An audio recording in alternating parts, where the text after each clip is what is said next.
आपस साहब दे पर्सनल ने? हाँ हाँ हाँ ये सिक्योरिटी यहाँ पर पर्सनल रखी सारी?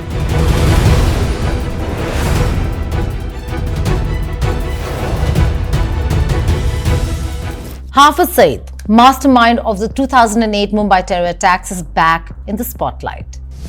An India Today Global exclusive investigation has revealed his current whereabouts in Lahore, living freely under tight Pakistani state protection.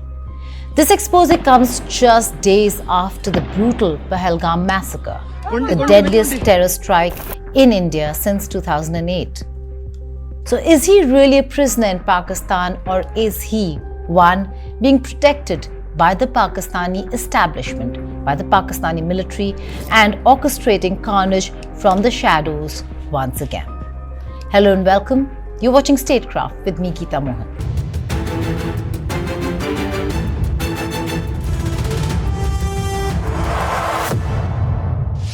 Hafiz Muhammad Saeed is once again casting a long and bloody shadow over India, and with this escalation over South Asia as well. Officially, he is a convicted terrorist serving time in a Lahore jail. But a deeper look tells another story, one of deception, protection, and quiet empowerment. Intelligence intercepts and fresh satellite imagery reveal that Saeed is not just alive and well, but actively coordinating operations from a heavily guarded compound in Lahore.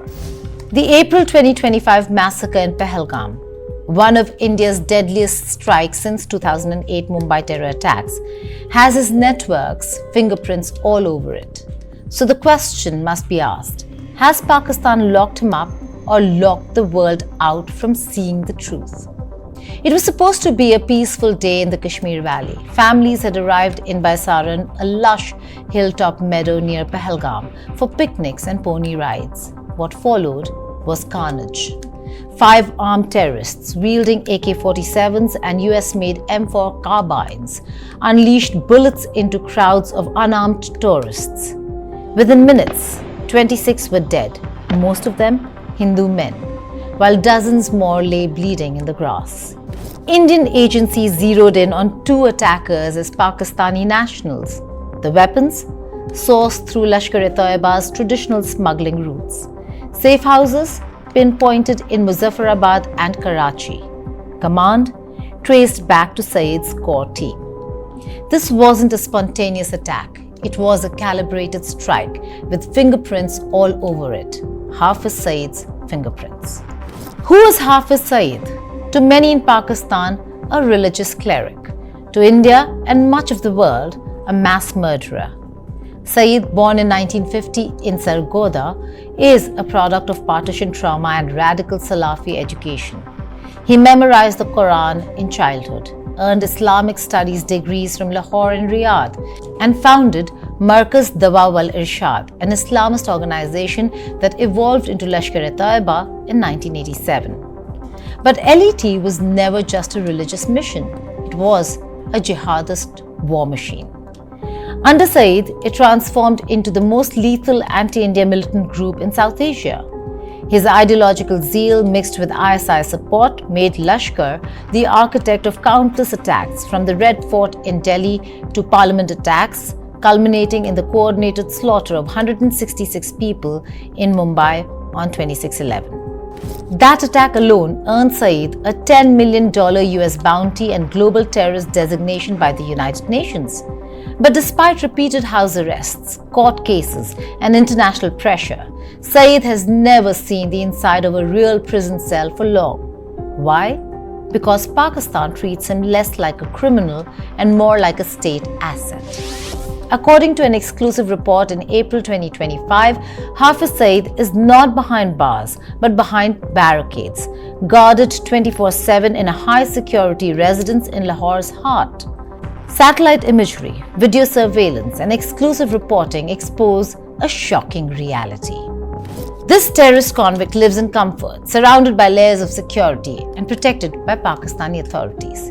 And we have visual footage and confirmation of how he lives today. India Today Global brings you this exclusive report done by Arvind Ojha and Ankit Kumar, who are joining me here today. Arvind Ojha joins me from Kashmir, where he's reporting on the Pahalgam terror attack, and Ankit Kumar in the studio. Let's first go across to Arvind Ojha and then we'll have Ankit Kumar join me. Arvind, आप बताएं कि ये compound जो आप बता रहे हैं, आपको इसका कॉन्फर्मेशन कैसे मिला कि ये वही कॉम्पाउंड है जहां पर हाफिज सईद रह रहे हैं? उनका रेजिडेंस जरूर है, लेकिन ये कॉन्फर्मेशन कैसे मिला कि वो वहीं रह रहे हैं और किसी हाइड आउट में नहीं रह रहे हैं? जी बिल्कुल, देखिए ये इंडिया टुडे पर वर्ल्ड एक्सक्लूसिव फुटेज है। हाफिज सईद जो लश्कर-ए-तोयबा का चीफ है, उसकी हाइड आउट की, उसका घर हमने दिखाया और घर के ठीक बगल में जो मदरसा है वो मदरसे की भी तस्वीरें और विजुअल्स वो हमारे पास है। और इंडियन एजेंसीज ने ये कंफर्म किया है कि जो एलईटी का चीफ है हाफिज सईद वो यहीं पर रहता है। और आपको ये भी बता दूं कि जो इसका एड्रेस है E116 लाहौर जौहर टाउन, और ये इलाका काफ़ी हाई सिक्योरिटी जोन बताया जाता है। यहाँ पर मोबाइल लेकर जाना भी मना है, और जब आप इस घर की तरफ जाते हैं तो वहाँ पर 3 लेयर की सिक्योरिटी है। बंकर जो पाकिस्तान आर्मी है उसने बनाया है, और इसमें कोई शक नहीं है कि जो पाकिस्तान की आर्मी है, ISI है, वो इसको सिक्योरिटी देती है। और साथ ही साथ जो हमारे पास वीडियो एविडेंस है जिसमें ये पता चलता है कि जो हाफिज सईद है उसकी सिक्योरिटी में पाक आर्मी के जवान और लश्कर के खूंखार आतंकवादी वो यहाँ पर तैनात रहते हैं। और जो मदरसा है उसमें भी लश्कर के तकरीबन 100 से ज़्यादा आतंकवादी वो हमेशा मौजूद रहते हैं हाफिज सईद की सिक्योरिटी के लिए। और यहाँ पर उसको बसाया भी इसलिए गया है क्योंकि ये रेजिडेंशियल इलाका है, रिहायशी इलाका है। अगर कोई हाफिज सईद को टारगेट करना चाहे तो वो आसानी से टारगेट नहीं कर पाए। जी अरविंद, आप हमारे साथ बने रहिए। Following the assassination of his close aide Abu Qatl in March, Pakistan's intelligence services, far from cracking down on Saeed, instead tightened the noose of protection. His residence has been converted into a sub-jail, a term used for VIP detentions where terrorists live more like diplomats than detainees. Multiple reports reveal that ISI has moved top Lashkar-e-Taiba commanders into safe zones. His son, Talha Saeed, Lashkar's deputy, survived an assassination attempt while other commanders were picked up in recent months. The message is clear. Saeed and Lashkar are feeling the heat, but rather than dismantle the network, Pakistani state is circling the wagons. And joining me here in the studio is the head of our open source intelligence team at India Today Group, that's OSINT, Ankit Kumar. Thank you so much, Ankit. This is a massive exclusive. Having eyes on Hafiz Saeed where he stays, we've never seen these kind of visuals before, like Arvind was explaining. What does this really mean for India? What does it mean for intelligence agencies or security agencies to really have eyes on Hafiz Saeed in the manner in which we're showing it today? Well, this is important, Geeta, especially given the context we are having this conversation, right? Everybody's asking what the next step of India is going to be. People are expecting some kind of maybe airstrike, some kind of massive escalation. What we are given to understand is that we might not see a repeat of Balapur. We might see a sustained campaign against very, very carefully chosen targets, such as say over the course of next few, not months, years maybe. And in that context, it is very important for Indian agencies to have a precise information on who those targets are going to be. If you see our investigation, there are essentially 2-3 very, very important facts. When somebody says what the hideout of a terror commander should look like, one would imagine some kind of cave, maybe some kind of an underground bunker or something like that. But absolutely not in this case. In this case, not. Even if you compare Saeed with somebody like, let's say, Osama, or even Jaish-e-Mohammed chief Masood Azhar, Azhar's hideout, Azhar's place of liking is Bahawalpur, but his place is right near the highway, but you won't find any other building besides where he lives, right? Secluded area, but this is not secluded. This is opposite, exactly opposite, right? So any kind of military operation is impossible in that locality. You cannot do anything remotely where he lives. He lives among people. He lives among families. There are thousands of families live in that particular area. So we are showing, and that place is growing, right? The second building that we are showing. Is it part of his plan? Knowing very well that if he stays in a residential area in the heart of Lahore, then the chances of getting killed, say in a blast, were those attempts really made in the past, and can they ever be successful? Is that why he's chosen to stay in a residential area amongst people, bustling spot where you cannot isolate him and pick him out and take him out? This is very likely to be the motivation why he's there, but I don't think it's his decision, because if you see the footage carefully, there are 3 layers of security. Right? So there are rangers, there are police, and then his personal security. In fact, you can hear one of them confirming Hafiz Saab ke private security hai on camera, right? So I think it's a place well thought of by the establishment, by the Pakistani military, and because it provides him such a good cover, he has chosen to stay there. Despite, if you go to UNSC website, you see his files, that address is still there, and one would imagine that because that address is leaked, everybody knows it, Hafiz Saeed should not be there, but that is precisely Hafiz Saeed is. He's a proscribed entity, Yes. and he's roaming around freely, living in the very same address that is mentioned in the Yes. UN website. How's that even allowed? Like, what's the play over here? How is Pakistan allowing that? You remember when Osama was still alive, Zardari came on record and said he's dead, right? So anything is possible in Pakistan, and there's absolutely nothing to hide here. You have given him 3-layer security. You have court judgments against him, asking police to send Saeed to jail, but he's not in jail. He lives in not a safe house. He is literally at his home. Yes, right? that's his Among residence. his family and neighbors. Okay, let's zoom out a little. In terms of India and what India can do, we were talking, you just said that, people are thinking military ops, but if you look at things very closely at this point in time, India might want to really deal a strong blow to Pakistan when it comes to terrorism. Could there be a scenario, or is it too outlandish or out of a movie to say that there can be, that Hafiz Saeed or the likes of him can be taken out through assassination attempts? So interesting. I think somebody asked this question to an officer, and the response was, don't expect a movie, expect a documentary this time around. So as I said, you might see a very sustained, very long term, but a sustained response to the very roots of terrorism.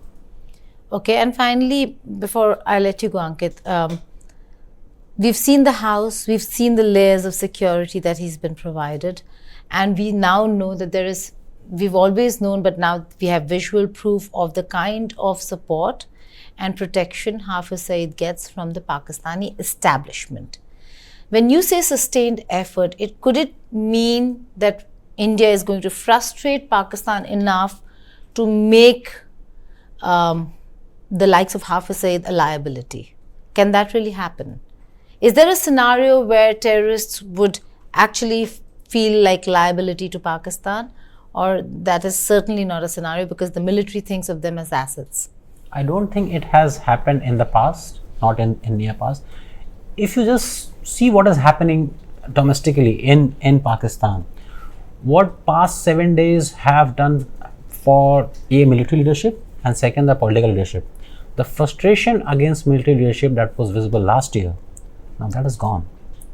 Because now the military is saving the people of Pakistan from Narendra Modi. Right? And it is one thing that they are going to come victorious, because Modi is not going to attack Pakistan to kill people of Pakistan.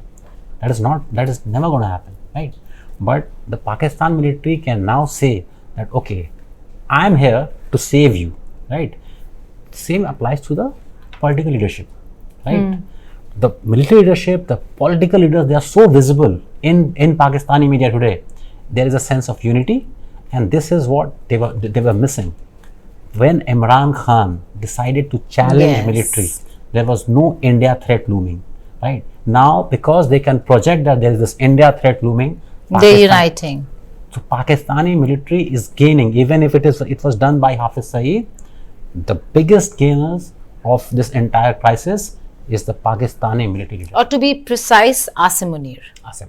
To be precise, Asim Munir. Ankit, thank you so much for this exclusive report. We'll keep coming back to you and to Arvind Ojha for all the details on what's happening when it comes to India and how India is trying to tackle terrorism across the border. Thank you so much.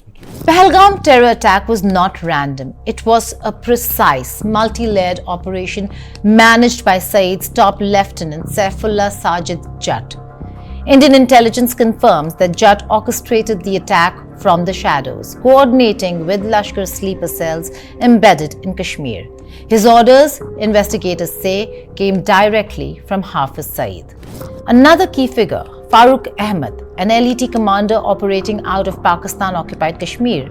Ahmed's sleeper network, long known to Indian agencies, was responsible for logistics, arms delivery, route planning, and safe exits. The same network has been linked to terror strikes in Gagangir and Baramulla in October 2024, showing a clear pattern. LET's war on Kashmir is coordinated, continuous, and calculated. And it's all tied to one man, Hafiz Saeed. Not just a preacher, not just a fugitive, but the commander-in-chief of a state-sponsored war machine. The Indian response was swift and unforgiving. Modi government accused Pakistan of harboring Saeed and enabling terrorism. Within 48 hours of the Pahelgam massacre, India suspended the Indus Waters Treaty, closed the Atari-Wagah border, and expelled Pakistani diplomats. In retaliation, Pakistan also has put the Shimla Agreement on halt and shut down its airspace. Skirmishes flared along the line of control. But these tit-for-tat moves pale before the real question. How long can Pakistan keep pretending? On paper, Saeed is a prisoner. In reality, he is the nerve center of an international terror syndicate, living with more security than most heads of state. Prime Minister Narendra Modi, facing national outrage and global pressure, has authorized the Indian Armed Forces full operational freedom to eliminate terror threats. What that means in practice is a green light for cross-border surgical strikes, asset targeting, and electronic warfare. Talking about asset targeting, let's just go back to Arvind Ojha. Arvind, क्या ये compound आने वाले वक्त में अगर हम देखें तो क्या यहाँ पर हाफिज सईद को बहुत ही पिन पॉइंटेड मैनर में असैसिनेट किया जा सकता है या फिर ऐसा कोई अटैक हो सकता है जहां पर हाफिज सईद का खात्मा हो इंडियन एजेंसीज के थ्रू? देखिए, बिल्कुल जो हाफिज सईद है उसने मुंबई में 26/11 जो मुंबई अटैक था वो करवाया था और अब पहलगाम में जो आतंकवादी हमला हुआ है वो टीआरएफ ने किया है। टीआरएफ लश्कर का फ्रंट ऑर्गेनाइजेशन है, तो जाहिर सी बात है जो पहलगाम का अगर मास्टरमाइंड कहा जाएगा तो हाफिज सईद को कहा जाएगा, आईएसआई को कहा जाएगा और बिल्कुल हाफिज सईद को इंडियन एजेंसीज वो क्लोजली मॉनिटर कर रही हैं। इंडियन एजेंसी को ये पता चल चुका है कि हाफिज सईद यहीं पर रहता है और आपको ये भी बता दूं कि यहीं आसपास 2021 में एक फिदाइन अटैक भी हुआ था। तो उसके बाद जो हाफिज सईद है वो काफ़ी घबराया हुआ है और हम इंडिया टुडे पर ये फुटेज इसलिए भी दिखा रहे हैं कि सबको मालूम चले कि वो हाफिज सईद जो खुलेआम इंडिया के खिलाफ तकरीरें देता है, अपने जो आतंकी हैं उनको मरने के लिए जम्मू कश्मीर और भारत में भेजता है, वो कितना डरपोक खुद है, कितना डरता है कि उसकी सिक्योरिटी के लिए सैकड़ों जो पाक आर्मी के जवान हैं वो मौजूद रहते हैं, लश्कर के आतंकी हैं वो मौजूद रहते हैं और वो खुद इस बिल में जो जौहर टाउन, लाहौर का जौहर टाउन है, वहाँ बिल में छुप कर बैठा रहता है। Despite international condemnation, Pakistan continues to protect Saeed. Why? Because LET, Jaish-e-Mohammed and similar outfits serve Pakistan's decades-old doctrine of bleeding India with 1,000 cuts. In that doctrine, Hafiz Saeed is not a liability, he's a strategic asset. When the mastermind of 2611 continues to run operations from a heavily guarded compound in Lahore, it isn't just a violation of international law, it's an insult to global security norms. The UN calls him a terrorist, the US offers a bounty, India calls him a butcher, yet Islamabad continues to offer him tea and tanks. Even as the Pakistani public reels from inflation, economic collapse and political chaos, its military establishment clings to Saeed and his ilk as instruments of strategic depth. But at what cost? The question now is not whether Hafiz Saeed is guilty. The world knows he is. The question is, what will the world do about it? India has already moved diplomatically and militarily, but global powers from Washington DC to Brussels must do more. Sanctions on Pakistan's military, diplomatic isolation and freezing of assets must follow. The time for concern and strongly worded statements is long gone. Terror has a face. It isn't hidden in a cave. It's living in a bungalow in Lahore, guarded by men in uniform. Until that face is held accountable, Pahelgam will not be the last bloodbath. It will just be the latest. Hafiz Muhammad Saeed has turned terror into a career, jihad into a brand, and Pakistan into a sanctuary. 26 lives were lost in Pahelgam, but the world has lost something too, a piece of its conscience. How many more valleys must bleed before this preacher of terror is finally silenced? Thank you for watching Statecraft.